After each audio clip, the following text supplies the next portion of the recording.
So in the previous video, which was supposed to be the intro to this one, I talked about the sketches I did that led up to this sculpt, so check that out if you're interested. Anyways, so I'm starting out over this cold porcelain base. I really like this material because it's really cheap and dries really hard, and of course you can put it in the oven. I haven't tried it yet, but I'm like 99% sure I could do an armature without wire in it and it wouldn't break if it fell or anything. The only problem is Sculpey does not like to stick to it. Not that Sculpey likes to stick to anything, but this is the hardest. Also, the surface is very hard to scratch. It's not like baked Sculpey. Even epoxy clay, which is pretty hard, scratches easier. I tried something a little bit different to try and get the Sculpey to stick. I drilled these little holes with a craft knife. Unfortunately, it failed and they were very hard to make, but I'm thinking maybe next time of incorporating the texture into the base itself. It was just I already had this one ready and dried, so I couldn't switch bases. Still, adding enough of the Sculpey softener will get it to stick to anything if you try hard enough. It's just I wish I could find some way to make it easier. If the texture method doesn't work, I have finally found a place that sells artist's epoxy clay, two different ones actually, which unlike plumber's epoxy clay is designed for sculpting so it dries slower, and it's actually slightly cheaper than the polymer clay brand I was looking into buying for when mine ran out. So if it's good quality, that will be great. I really hate having to cook Sculpey. Also, if I don't like it, what I can do is try a 3-layer approach with Sculpey over the roughed up epoxy clay over the cheap cold porcelain used just to fill the volume. Anyways, back to the sculpt. I started out with a rough head shape, marked out some rough proportions, and started sculpting mostly symmetrically. But after around this point, you'll see I'll mostly stick to one side, and that usually happens when I don't know exactly how to proceed. I prefer to stick to one side to experiment with, and if it all goes really wrong, I can copy the other again as a backup. Otherwise, once I settled on the best way to sculpt one side, I'll repeat it on the other with more confidence. I do try to keep the symmetry of the large masses though, because sometimes when you cut out a large chunk, like with the eyes or near the jaw, the whole clay will shift. It's fixable with smaller details, although still hard, but I find it nearly impossible to fix large changes once any detail is there. I really should sculpt bigger though, because areas like this one where the cheekbone connects with the skull would have been a lot easier to do probably at just 2 to 3 times the scale. But again, I wanted to use up the last base I made. I'm definitely going to try to make them bigger though, so I can see if that helps. It's not just that this was a small base, but also I made the skull smaller than it could have been out of habit of always having sculpted small. It does keep you a bit from overly detailing the clay, but it also becomes too fragile to hold up on its own. Maybe the detailing issue can be fixed by using bigger tools, and well, there's the plus that you can use your hands more, but I'm still really torn because I just like things at a smaller scale. I have looked into using wax or even oil-based clays mixed with wax, which if they're hard enough shouldn't have this problem, or at least freezing them would let you work around it, which yes, I've tried to freeze Sculpey. You'll see it later in the video. It didn't help at all. The problem with those clays though is that they don't dry, so you have to make a mold, and the materials for that are expensive. I would have to buy them in bulk to get a reasonable price. Also, the one oil slash wax clay I got my hands on because a local studio workshop place makes it and sells it just smelled awful. It's not supposed to, so I don't know what they were adding to it. and also the ones they sell tend to be on the soft and sticky side, which is not what I want at all. I know it's possible to make your own, and it's not that hard to find the ingredients. It's just I would also have to buy them in bulk, so that's an experiment I'll have to save for a later time. For now, I'll just have to try sculpting bigger.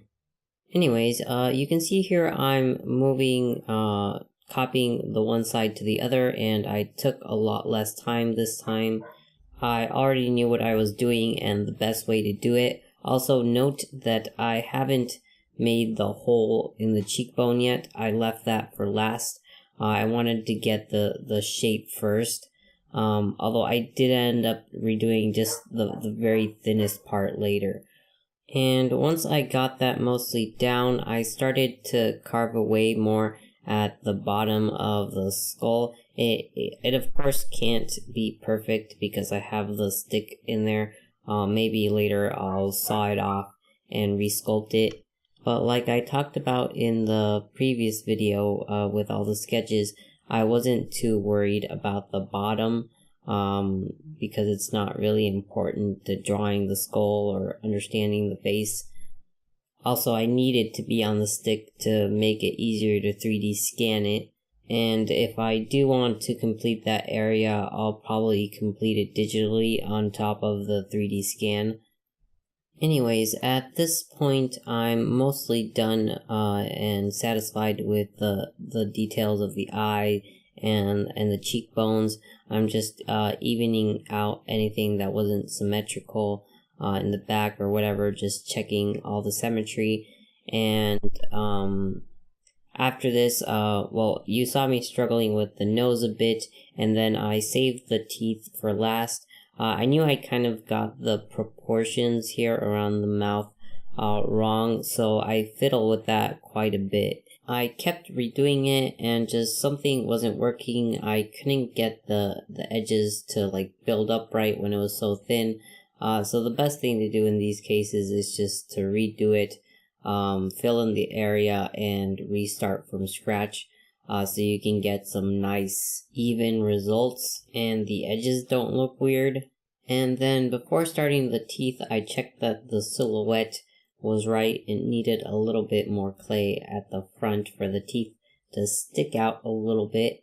And I added the correct number of teeth, but I didn't do much except like a rough indication of them. The easiest way to do that I found was to kind of, first I marked where all the teeth were, and then around those marks I carved around with this tool, and then where the teeth felt too flat, too thin, I would add a little bit of clay and smooth that down. Now, like the base of the skull, I didn't care too much about the inside of the mouth, but I am kind of sculpting it a bit because and this is also why I chose a skull, and I wanted to have the holes along the cheekbones because I want to see how well the 3D scan can capture all that. Just kind of test the limits of the software. And here you can see what I was talking about before with the skull sweating. That's because I put it in the freezer, and I put it for quite a while. All it did was make it sweat. It really did not make it easier at all to make these holes in the side. You can see I'm turning it all over the place. It was really hard. Hopefully you can see, but what I ended up doing was I kind of lifted the cheekbone to work in that area, and then I merged it back at the tip. Then there were some finishing details on the surface, adding some texture, detailing and fixing a few mistakes with the teeth, and just perfecting the shape of the cheekbones that had moved sometimes.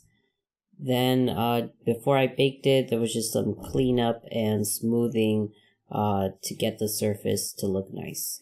So here's the baked skull, and I painted it because one of the things I want to test when I scan it is whether the paint plus the slight texture from the sculpt are enough to capture the skull if I photograph it correctly.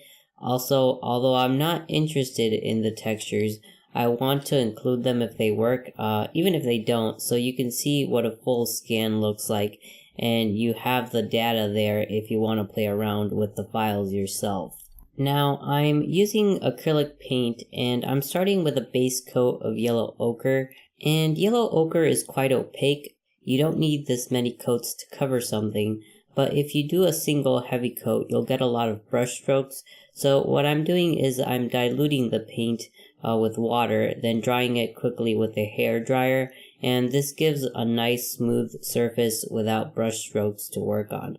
As to why yellow, painting over the gray of the Sculpey tends to make things look dull.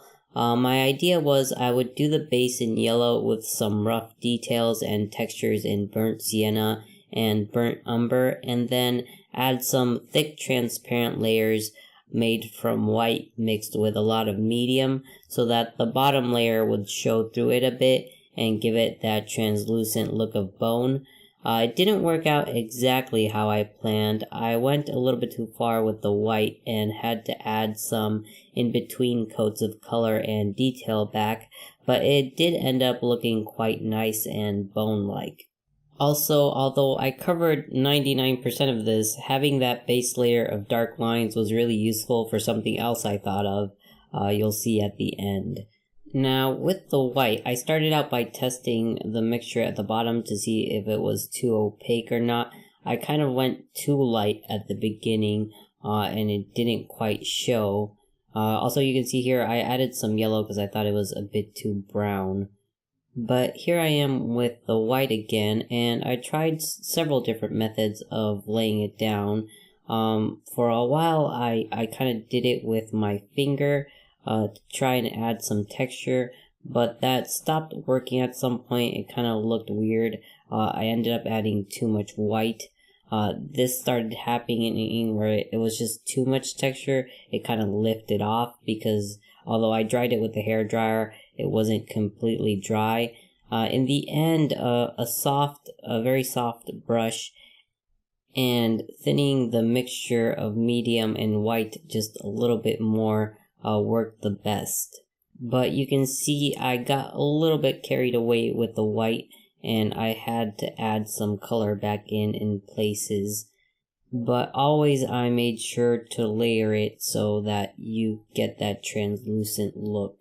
Then there were some final touches with white and yellow near like the crevices, like the teeth and the nose. And here you can see what I was talking about with being glad I did the base layer even though I covered up most of it, because I had the idea to scratch away at it with my craft knife, and you can see like the scratches are real and that texture is real, so it looks really nice. And then some more finishing touches, trying to add as much color variance as I can to see if that helps with the scan, because I have no idea how much of this I'll be able to capture. And here's just a quick turnaround of the finished skull. I'll be starting work on the scan and the video on the different ways to take photos and how they affect the finished scan as soon as I can. If you have any questions or anything you want to see covered in that video, leave a comment. Otherwise, if you found the video helpful and you're interested in seeing more stuff like this, leave a like and